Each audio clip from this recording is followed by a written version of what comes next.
Hello, everyone, and welcome back to Talking Points with KPI. Today we have episode 25. Now, last week we talked about our arm care, and today we're going to talk about the myths around arm care. So I have Justin to my left, Erick, and Dan to my right. They are going to help me in this conversation. We're just going to kick it off and get right after it. First myth we have, pitchers should ice for recovery. I mean, there's quite a bit of research that ice really doesn't do anything. It actually can impede recovery. Our body's natural response to soft tissue trauma is to get inflamed, to send blood to the area because blood heals. So ice actually does the opposite of that. It vasoconstricts veins and restricts blood flow. So, it's one of those things that caught traction, back in the day. I think it was the 60s, if I remember right, where there was actually an amputee and the doctor put the limb on ice and was able to revive that limb. And then it just stuck for everything that was related to injuries, basically past that. And there's been no research whatsoever that ice can help with recovery and tissue repair and stuff like that.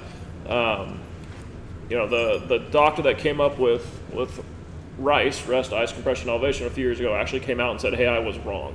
Wow. We shouldn't be doing this. Yet medical doctors and people in the know are still prescribing ice as a recovery modality, which, like I said, there's just no research behind it at all. Yeah. I think there's times where ice can be appropriate. If you roll your ankle and it Pain. blows up like crazy. Bruising. But you shouldn't be injuring your arm when you're pitching. Yeah. Right? If you're dealing with an injury, then you should consult a physician or a doctor and a PT or somebody that then can prescribe the correct rehabbing and the correct modalities to use to get you healthy. Whereas if you're a healthy pitcher, you're going out and competing, it's no different than going into the weight room and working out. Yeah. And there's been studies done where very common in football is ice baths. And they'll go and they had a group of athletes train and lift, and the other group would train and lift. The other group would just go, and then group two would hop in the ice baths. Yeah. And they saw, the group that did not do ice baths had better recovery, gained more muscle mass, gained more strength, and they had better benefits from just not using ice. And so I liken to that. If you hop into the weight room and you do a regular workout, you shouldn't need to ice after a good workout. Well, it's like the same. It's a simple method with the car. You can start a cold car still, but it works better when it's hot. It's a simple. It's not even. I'm not gonna say simple science, but it just makes sense that way. Yeah, I think of I always use this analogy. If you were to cut yourself and your body wants to recover, it's going to send blood there, and the blood flow is good. So anything that we're going to do after throwing, if you ice and you stick by it, and that's what you want to do. It's not going to get you hurt, but they're just better options. Yeah. So we want to promote blood flow, and we want to have a post-throwing routine that returns range of motion to the muscles that are getting beat up, returns blood flow to those areas too, and does it at a intensity and at a level that promotes recovery. And icing is just not the best option. Yeah. I know we're moving on, but our friends over at markpro.com, they actually have a lot of blogs about this with some pretty good research. So that it'll be more in depth than what we just presented, but it's good stuff for sure if you want to do some more research on ice. Yeah, go check it out, Mark Pro. So we'll move on, but now the next thing is, me and Justin have probably dealt with this issue ourselves. You guys sure have as pitchers, but pitch count.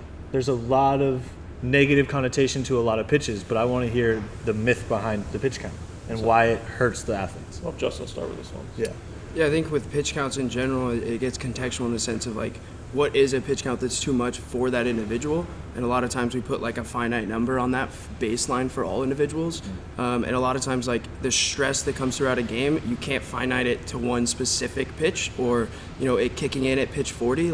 The stress is stress, whether you get it early in the game, late in the game. I think it doesn't really matter, and that's where pitch counts can kind of get into a tricky situation where you can't actually find the pitch that it actually happened on. So that's a little bit more contextual. And it's going to be a controversial thing to say, but it's the truth. Since the pitch smart system came down, while well-intentioned on limiting pitch counts and having days of rest, there's a couple things that go wrong with it. One, it doesn't factor in time in the season and how a pitcher's built up, all those contextual things. And then two, I know Dan found some research on this, that most coaches aren't even following the guidelines that are given to them by the pitch smart. So one, it's too big of a blanket to put on everyone, and then two, a lot of coaches aren't following it, so it's kind of defeats the purpose of. So again, well intentioned, but probably not the Things work best when you do what they're intended for. And I think we probably should have prefaced this. The whole purpose of this conversation and the foundation of which we're having this conversation is injuries are getting worse. And so I will preface, we're not here to just nag on these different situations. And we'll provide some solutions too, Yes. right? I think that, we wouldn't be having these conversations about these things that I'm in the middle road between when he played and when you guys played, and it's really not that long ago, but things have not changed in the last 10 to 15 years. And so if things have gotten worse, meaning more kids are getting hurt, more kids are missing time, Tommy John, rotator cuff, all these issues are getting worse and worse, and these things have been implemented within the time frame of when I was going through and playing.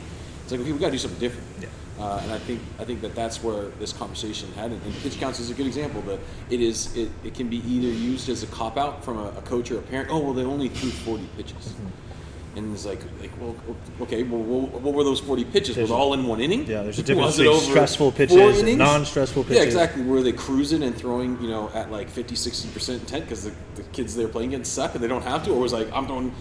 When I played, I threw as hard as I could every single time I pitched. So 40 pitches for me was way more intense than somebody who had really good mechanics, was really efficient, and the stress on their arm was just different. So. And I want to jump in and kind of just hammer that on another myth that we actually forgot to write down, is that throwing overhand is inherently unhealthy for the body.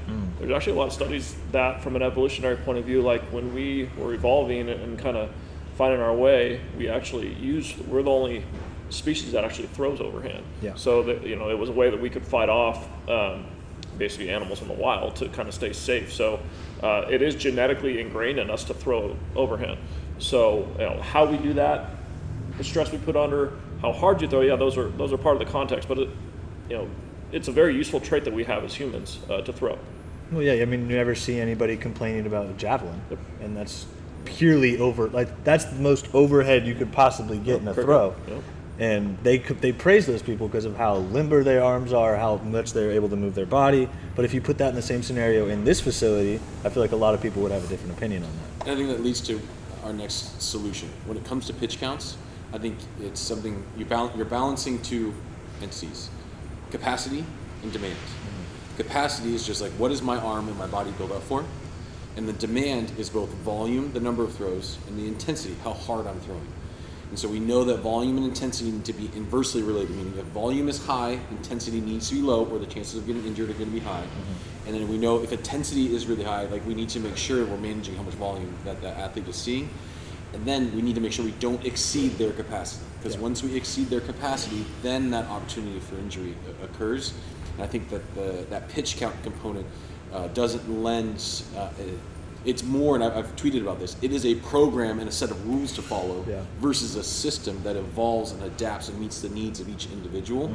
And we're hoping, along with those other facilities, providing really good actionable ways to keep athletes healthy, whether it's the Pulse is a really good, product that tailors around more of like a throw count, in the sense of you're looking at the actual stress of each throw and not just the pitching aspect of it. Meaning an athlete can go play shortstop for 3 innings and then go pitch, and they made 15 throws across the diamond in that time frame. That's still stress that's going onto the arm, and it doesn't get incorporated into pitch count. Pulse solves that in a way. Right? I'll cut you off here. Sorry. The pitch count, I think, is so funny. Oh, I only threw 40 pitches. Okay, well, if you threw 4 innings, you're going to throw 6 to 8, maybe 10 pitches in between each inning. Yeah. You're also going to throw a 20 to 30 pitch bullpen as a warm-up.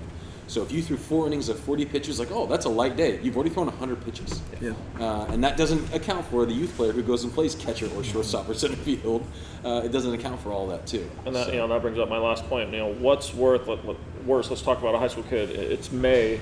They're 4 months deep into their high school season. Pitcher's built up really well, not having any problems.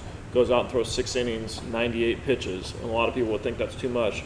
What's worse? Or when they go to their summer ball team, on Friday they throw 29 pitches and stay below the pitch count for pitch smart that allows them to come back on Sunday of the tournament, and then they go out and they throw a complete game on Sunday. Yeah. All right, and everyone think that's okay because he only threw 29 pitches. No, he's in recovery on Sunday. He shouldn't be thrown again.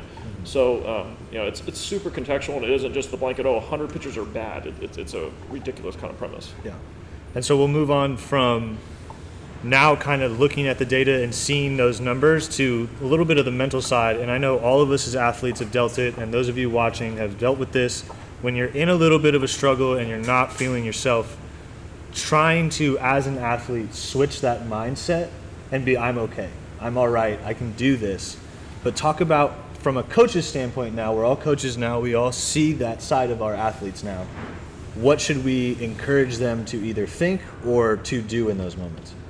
Tell the truth so we can help them. Yeah. Like, that's a huge struggle with kids this age, is they will tell you that they're fine, and they're not, and we can't help them unless they communicate well.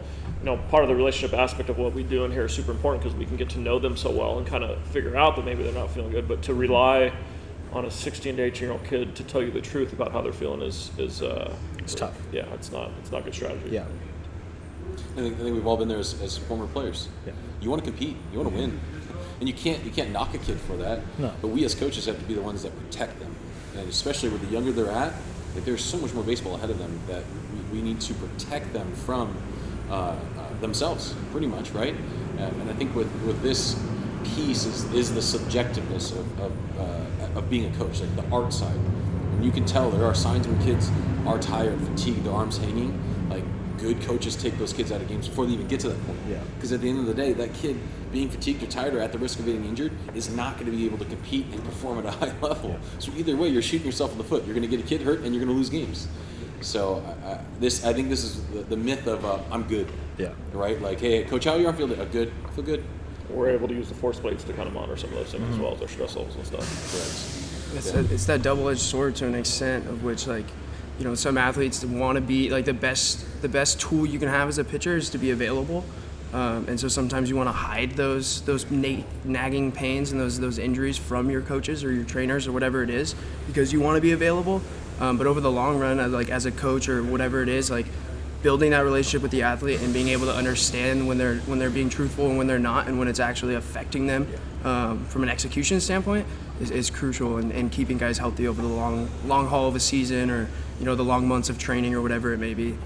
Yeah, I think we've done a decent job of creating an arm care system that catches injuries before they happen.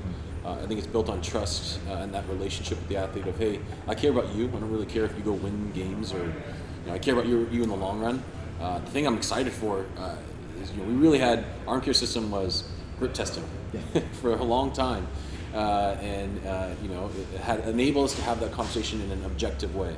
We've added force plates, which gives us even more insights to that athlete's fatigue levels. The armcare.com program that we're going to be rolling out, we're going to master it this spring. We're going to roll out come summer. We're going to just continue to find more and more ways to make sure kids are having the best opportunity to stay healthy. So I'm going to skip down on our list and kind of stay on the mental side of things. But a lot of athletes, and even a lot of coaches that have not a lot of experience in the PT side of things, when a kid says they're sore in a certain type of muscle, there's certain things that do happen, but I want to hear what you guys think should happen when an athlete comes to you and he goes, hey, my muscle's a little sore in my arm. Yeah, I'd say this is the most common cop-out. Oh, it's just muscle. Oh, it's just my bicep, or it's just my tricep, or it's just the muscle in the back of my shoulder. Like, it's just muscle. We'll be fine. Your muscles are what are protecting your joints. So if they're getting beat up, then I liken it to, that's a yellow light. Your body's sending you a signal. Hey, pay attention. And if you keep banging into the same muscle, and you do that over and over again, the body's going to figure out a way to get around that discomfort and pain, compensation, and then obviously chances for getting injured goes up. So this is one that I hear a lot. I ask every parent when we sit down for the assessment, hey, like, where's your arm get sore when you throw, when you pitch? Like, oh, nowhere. So I go, did you ever get sore in your elbow? No, never in the elbow. Oh, what about in your shoulder, like the top front? No. Your bicep ever get sore? Like, oh yeah, a little bit. It's like, okay, that is something that we need to pay attention to, and I think it's, again, that's that easy cop. Oh, it's just muscle, it'll go away. Everything matters. It's a professional's job to kind of interpret what actually matters the most. But everything matters. Every soreness matters. Yes. I guess we can kind of just skip to the next one because we're on this, and I'll let Dan go off on this one because this is jam. But a lot of people think that if there's muscle soreness, just pop some ibuprofen to kind of flush out the inflammation, and there's just. And you see a lot of college athletes now talk about that, how they take them before their starts, and I would say at that point it works as a placebo effect for you mentally, because it's not truly doing anything. You're just adding more injury on at the time, and it's not recovering anything. It's just giving you a peace of mind, and my arm's going to be okay because I took 2 ibuprofen. The majority of the athletes that we deal with in this building should not throw through pain. And then if we, on two fronts, if we are medicating them or themselves, self-medicating to get through pain, like that is a habit that we're forming that they're going to keep for the rest of their lives once baseball ends. So if I'm in pain, I'm going to take something to get that pain to go away. So that could be a problem, number one. Number two, ibuprofen specifically, if you overdose it, which is not going to kill you, but if you overdose it, which most kids will take several times the amount that they should, free floating testosterone, which testosterone levels drop over chronic use. So, and we know that testosterone is something that the male body needs. So, I think that it's a myth in itself that is actually fixing the problem. Yeah. I think it can be used correctly when it, prescribed by a doctor or physician saying, hey, after you throw, if this is something that you need to help with your recovery process, if that person recommends it, I can't overrule a doctor. Yeah. But most kids just grab your Costco-sized bottle of ibuprofen. Just take it with them. You pop 6 of those bad boys and you go out and compete. And yeah, I mean, we've been around it in college. We all did it. It's like I said, at least for me, it was like a little bit of a peace of mind. It was like a placebo effect almost. Yeah. But then you learn that it doesn't do anything. I think before we move on to the next one, like, if you're 18 years and older, you're in college, like that's really when I started taking ibuprofen. But I'm hearing stories of 12, 13, 14-year-olds, parents giving them ibuprofen so they can go and play. Yeah. And it's like what are we doing? Like, no game at that age is that important. True. For have your child to play through pain, so they can win a trophy or whatever it may be. So we'll go into kind of equipment now. So we use a lot of weighted balls in this facility. And when weighted balls first started coming around, I remember Driveline got a lot of flack because they were getting people injured with these weighted balls. You shouldn't throw heavy things. That was the thing. Talk about how you've seen your athletes not only excel by using these weighted balls, but also the myth around it. I think a good kind of point to highlight with this is that stress can be good. Right, and so when we're looking at underload and overload in regards to training the arm to get into different ranges of motions or be able to handle different ranges of motions, understanding that like the underload ball trains peak force and then the overload ball trains total force. So like those are two adaptations that we need to have happen when we're training athletes to throw harder. So using overload underload focus is a good training modality, but paying attention to how that's actually affecting the athlete and then the age of the athlete and not going too far in the overload or too far in the underload and kind of giving them a balance between the two and just using it as best as you can for that athlete. And there's plenty, and I mean plenty of research about weighted balls and the different stress levels according to different weights. Driveline's done a great job with this stuff. Basically what they've found and what they're displaying with some of their new tech and studies is the heavier balls actually decrease stress on your arm. And kind of the real example that I kind of use for most people is like, hey, football weighs 16 ounces, I think, 15 ounces. No one complains about anyone throwing around a football, and guess what? Quarterbacks get hurt at way less rates than baseball pitchers. Yeah. So it's one of those fallacies that's out there. I think it's kind of an easy go-to for old school coaches to kind of point out at that as a reason why kids might get hurt, but there's no objective research behind it. Yeah. I think that I always use the weight room as an example. Oh, deadlifting hurt my back, or bench pressing hurts my shoulder, and it's like, well, no, like it's how you do it, right? I think majority of kids that use weighted balls do it where they just get the free program online, they buy the weighted balls and start chucking them in the backyard. Yeah. And it's no different than buying the bands and doing the band routine and saying, oh, bands made me throw harder or hurt my arm. It's no different than following a random long toss program. Like, I think that it's the implementation and how you use the tool. It's not the tool itself. And I think more times than not, it's somebody who has no business using the tool because they have no clue what they're doing, or there's no accountability or supervision on how to use it and use it appropriately. And then, I also use the weight room example. Like, if you're in the weight room and you only squatted 135 pounds because that's the safest weight for you to squat, we're not going to get much from that. Because there's not stress. There's not enough stress, and so we have to go back to our demand and capacity piece. We have to change the volume and intensity, and then volume intensity can be changed by throwing different implements. I think it's an easy cop-out just to say, oh, that one thing is what caused it. Long toss used to be the big one, right? Oh, long toss causes arm injuries, right? Oh, throwing off the mound causes arm injuries. Or you should only throw flat grounds because flat grounds are less stressful than throwing off the mound. And that's another, I guess we should add that as another myth. Yeah, we did some research on that. That's not true. So, weighted balls is the easy cop-out right now to go towards what's causing arm injuries. lack of strength is the cause for most arm injuries, and that armcare.com has nice research on that as well. Weighted balls is a way we can build up strength, and that's overly simplistic thing to say, but it's baseline truth. Yeah. It also enhances movement patterns, right? We're trying to put the body in a better position to handle the stress. If they're moving inefficiently, like the overload, underload can help create better movement patterns, inevitably make it more efficient, and then reduce the stress that's being put on that arm or wherever it is in the body that they're getting stressed. Absolutely. Yeah, the last one on this. I think if you have kids who have an arm issue or are returning from an arm issue or have command issues, give them a football. And they'll very quickly see they can't throw spirals. No. It's because they're inefficient in their arm action, and they're inefficient with the way that they can handle load, which is because the ball's heavier. They're weak, and they have bad throwing mechanics. Yeah. So This is, at least in my time of playing, this has been a new topic, running. So a lot of baseball players, after you get done pitching, especially pitchers, a lot of old school coaches would tell you, hey, just go get your pulls in, run your pulls, and that was good. And then all of a sudden, I don't know, maybe within the past 5 years, everybody has told everyone to stop doing pulls. Let's do sprints, a lot of sprint work, quick twitch work, no more pulls. But why, I want to know with you guys, why do you guys think that the pulls are a good thing? I'm not bashing sprints. Sprints are good. You should do your sprints, but also make sure you do your long running. I think I liken it to you need an aerobic base.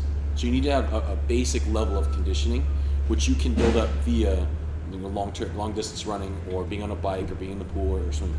But at a certain point for baseball players, that tool, that skill, or that quality, I guess is a better way of saying it, is heavily outweighed by being explosive and fast and powerful.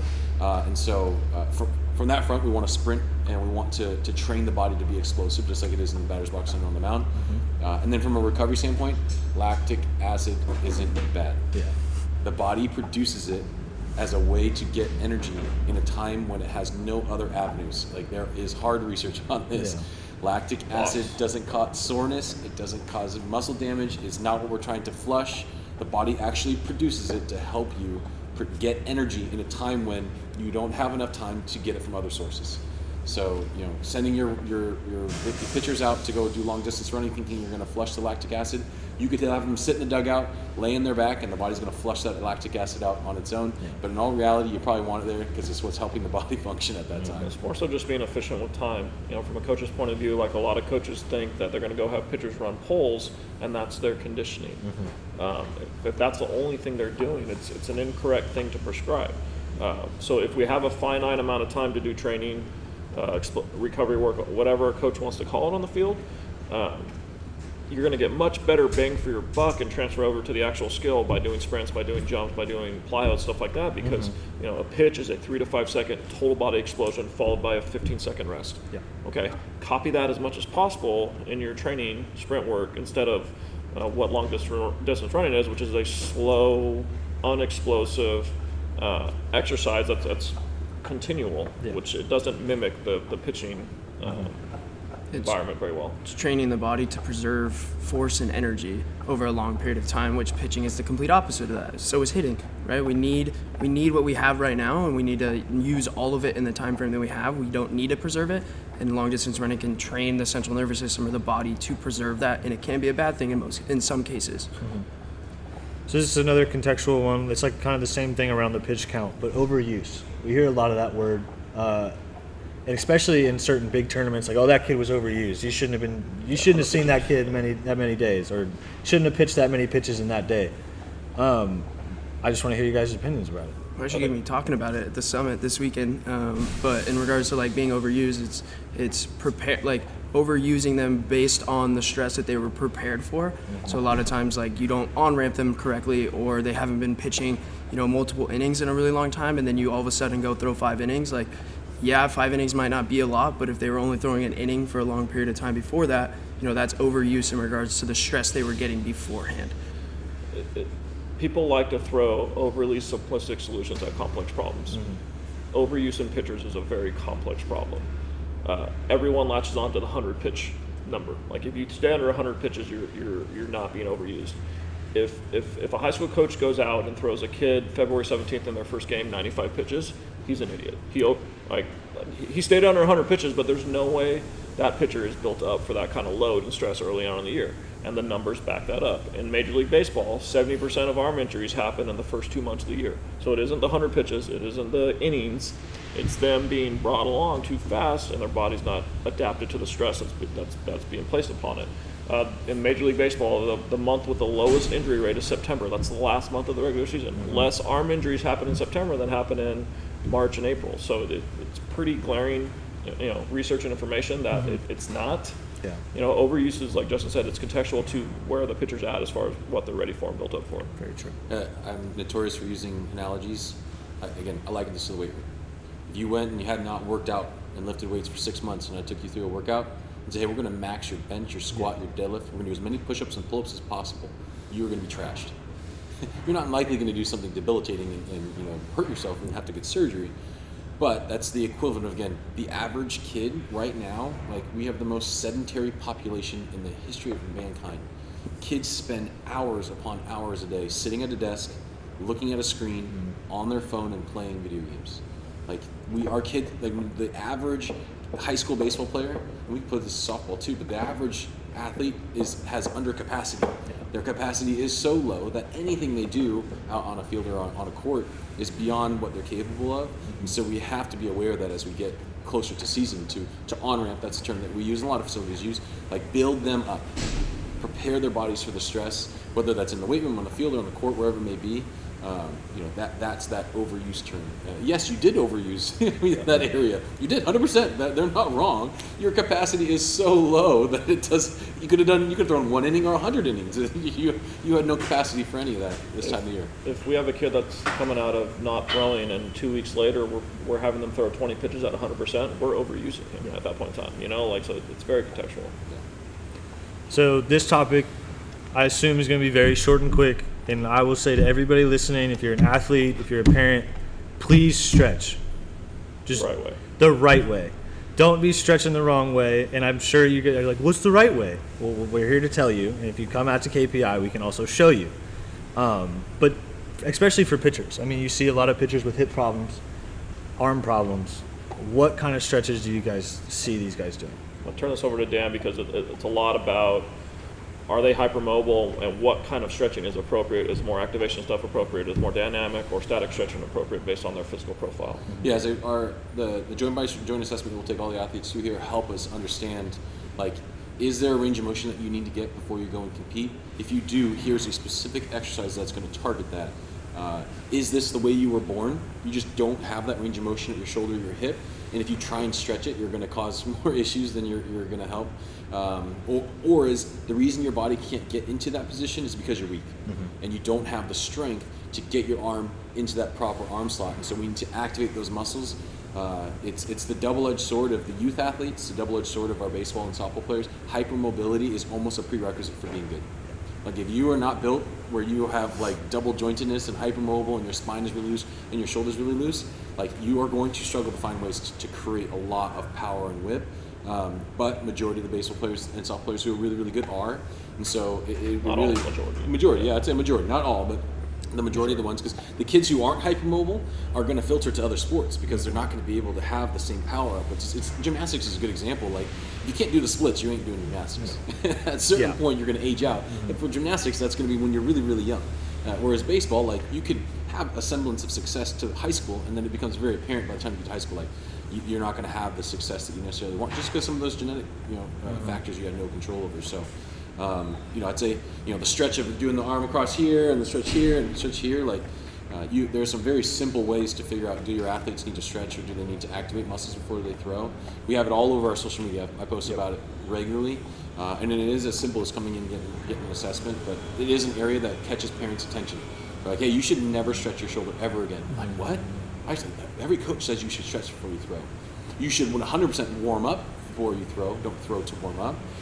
But depending on who you are, there are better options, stretching versus doing other exercises. Absolutely. And again, for those of you listening, I didn't think this would pair up so well, but it is. We're going to start doing weekly stretches. So for those of you at home that, like Dan said, it will be on the content sheet. It will be on the social media. So if you are confused and you're like, what stretches are they talking about? In the near future, we will have those for you to look at. So we're going to move on. This is a big one I had this when I was growing up as a kid. Justin, you guys probably too, but breaking balls cause arm injuries. I mean, you hear it all the time. I want to know why this is a myth. I think at the youth ages, the reason why it's a myth is that youth athletes usually change the mechanics of what they're trying to do based on the pitch they're throwing. So if I'm throwing a curveball, maybe I'm going to drop my arm a little bit lower, or if I'm throwing a changeup, like I'm going to cast my arm a little bit more, whatever that is, and then that puts the body in a different position, and now we're putting more stress on the arm. But if the breaking pitches are taught to be thrown with the same movement patterns that we throw our fastballs with and things like that, like there's no research out there. Actually, Drivelines posted research and tested the torque that's being put on the elbow from pitch to pitch, and I think one of the only pitches was the splitter, and it only had to do with kind of the way that the muscles in the forearm were kind of working, right? So but I'm sure there's going to be more information coming out with, the spider tack thing and some of the pitchers' flexors going up and things like that. But in regards to pitch by pitch, there's not really research out there that shows the stress levels change. Within the individual, so like not overarching, but like within, so like we're all throwing, for your arm, velocity is one of the key indicators of stress to the arm. So Justin throwing at 70 versus you throwing at 70, we can't say, the stress on both your arms is the same. But we can say when Justin's throwing at 60 and then Justin's throwing at 70, well then when Justin's throwing at 60, that's less stressful on Justin's arm because the velocity which he's throwing, the stress he's putting in his arm, is lower. So we can't compare individual to individual. We can't use a whole group and say everybody throwing 70 miles an hour isn't going to have an arm injury. But we can say within the individual, at this velocity, that's going to equate to higher or lower stress. And we know with breaking pitches, they're slower. Yeah. So yes, the position of your wrist, and that's going to alter how, like the protection of the elbow and the shoulder. But there has been some research on like the pitch speed influences the torque at the arm.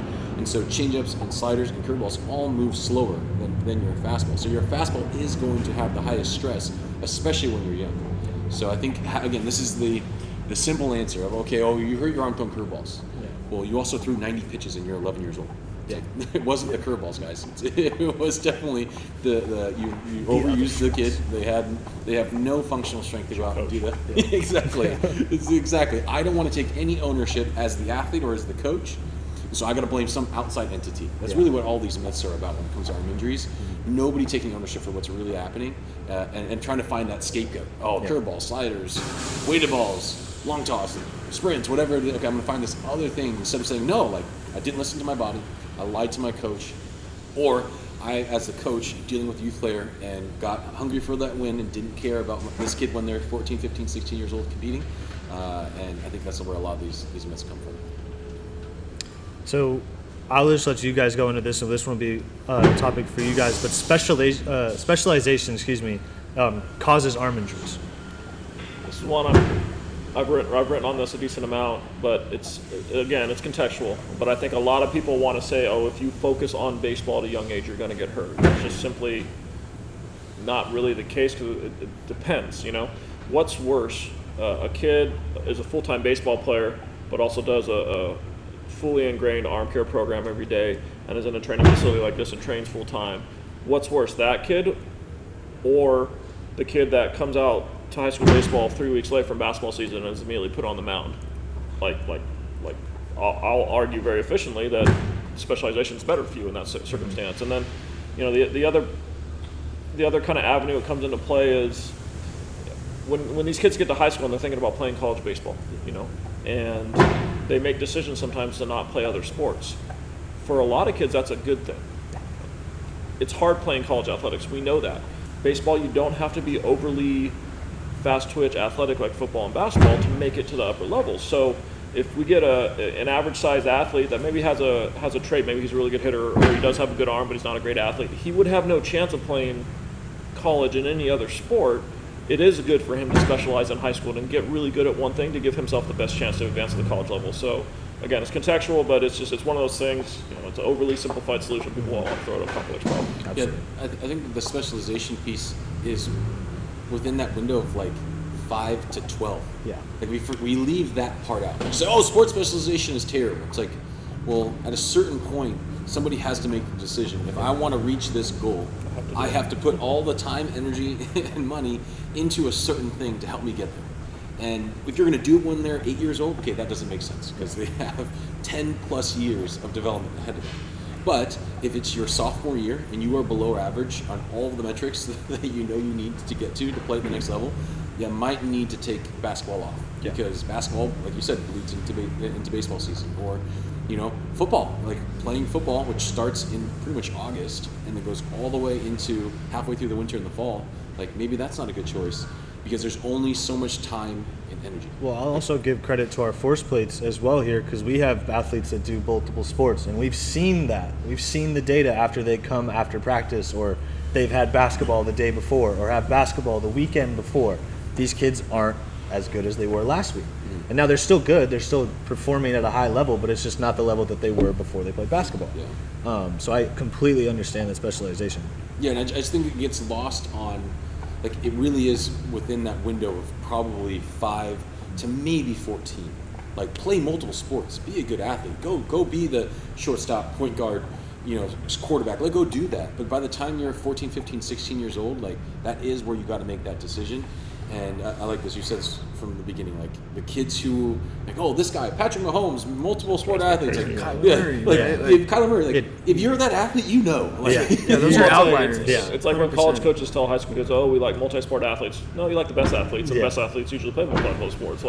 Stop with the BS, Yes. And there's never been one college coach that won't recruit a really good baseball player because he only plays baseball. It's nonsense. Yeah. I think that's it's because the reverse is what's going to happen. The pendulum goes always the opposite direction, right? Now it's going to go to, well, my kid plays every single sport, and I'm doing NJB, and I'm doing football, and I'm doing Pop Warner, and I'm doing baseball, and I'm doing travel ball, I'm doing my rec league, I'm doing Little League too, and oh yeah, by the way, I also do this thing. It's like your kid, like, is your Can't kid a recover. kid? There's literally there's no off season anymore because you're always in season. It's just a different sport. So it's the same problem of just like not finding the right plan for your kid to get them to whatever their goals may be. Absolutely. So this will be the last topic. And most of the kids in our facility will probably, when they hear this topic, they'll be like, what are you talking about? Because we preface this a lot in our facility, and velocity is a big thing in this facility. Obviously, we've made videos on it. We've had velo competitions. But velocity doesn't matter for pitching with advancement and performance. Now talk about that. Gotcha. That's fine. It's velocity matters a lot. And anyone who says that is silly. They're speaking nonsense. Velocity is the barrier of entry for college recruiting. We know that. There's a extremely strong correlation with increased velocity, increases your performance and ability to play this game at the upper levels. Like, it's just the data is so strong and so sound, and there's so much of it.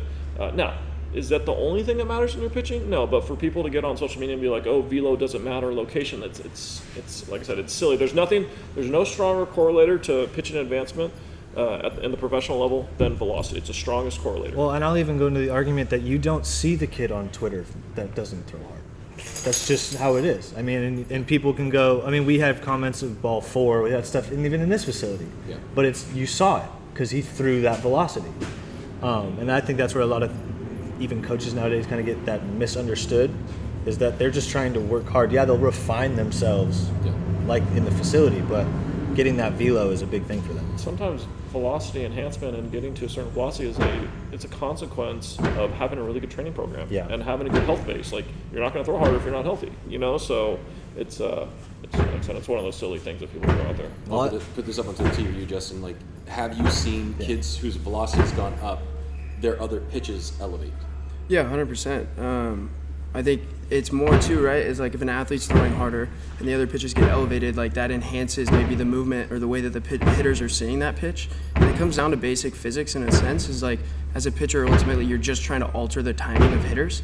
So if you can get a pitch to get to the plate faster, like, you have won in some way or another, and now hitters have to adjust, right? And it's the new wave of baseball now where hitters are adjusting to velocity, and they're finding ways to increase their bat speeds or level out some of their swings to make those errors kind of smaller. And now pitchers are going the other route, like, I'm going to throw a sweeper slider now, or I'm going to move it and throw a power sinker and kind of move you around the plate and mix up timing in that sense too.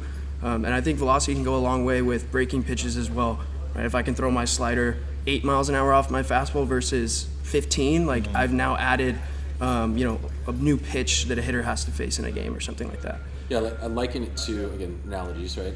If you're in a car and you take that car up to 100% horsepower, that car is going to rattle, and it's going to be hard to control. And if you're going to try and make any turns, it's going to be hard to control, right? And so majority of kids sit at that when they're out competing, because you're not going to tell, like, no kid is going to be on the mound trying to throw slow. Sure. Like, kids know throwing harder helps you get people out, right? Yeah. And so if we raise that max, so then when they're in games, which is cruise control, they will have more control and command. And then with us, when we have control over as coaches, we incentivize command to throw strikes, and we run strike percentages, and we run those reports. That's what then where like all of these metrics matter. But when you throw 65 to 75 miles an hour, it does not matter. Your command does matter, because you better be perfect. Because if you're not perfect, you're getting smoked. Your chance for error just slims down to nothing at that point. Correct. Or like remember one of our original clients, like he could not throw an inside fastball, and it's not because he couldn't throw an inside fastball. He couldn't throw it there because it would get smoked. It was just like a 78 mile an hour fastball on the inside half to a good varsity hitter. They're going to hit that a mile. So he had to nibble on the outside corner. So not only like velocity does matter, like increasing it, like you said, like that term bandwidth, it gives you more opportunity for success on the mound. And so like I think the part that I think of this saying when somebody says, "Oh, velocity doesn't matter," it means I don't know how to train that or teach that. So if I don't understand it, then it doesn't matter. And if I don't, and I'm not going to take the time to learn that. And I think that a percentage of coaches fall into that category. And I think the other is that velocity command is subjective. Yeah, it's easy to say my command got better or worse because some outside entity is telling me that. It's not completely objective. Whereas velocity, if velocity goes up, then my training methods worked. If velocity goes down, my training methods were bad. Anybody can be sitting on a bucket in a bullpen and say, "Oh, that was a good pitch," right? Yeah. Because the subjectiveness of it lends to I can dictate success so that I can make you pay me more money. And I think that's where that velocity doesn't matter statement comes from. And we also know, and a little bit of a different slant on this issue, from a physiological point of view, that the body organizes itself most efficiently at close to its highest intent. Mm-hmm. So if pitchers are training for velocity and working on mechanics at higher intent, you're going to get a better transfer to the game with that concept. Well, they always say practice how you play. And if you don't practice at your peak performance, you're not going to be able to play like that. All right. That's it. I'm sure we could keep rolling. I know. We could probably go on forever. All day. Thank you very much for listening. Like I said, please be on the lookout for all our social medias. If you do have another myth that you would like, please comment on our YouTube. Please subscribe. And be on the lookout for those weekly stretches. We did talk about stretching. It's good for your body. So we'll be back on Talking Points KPI episode 26. See you guys next time.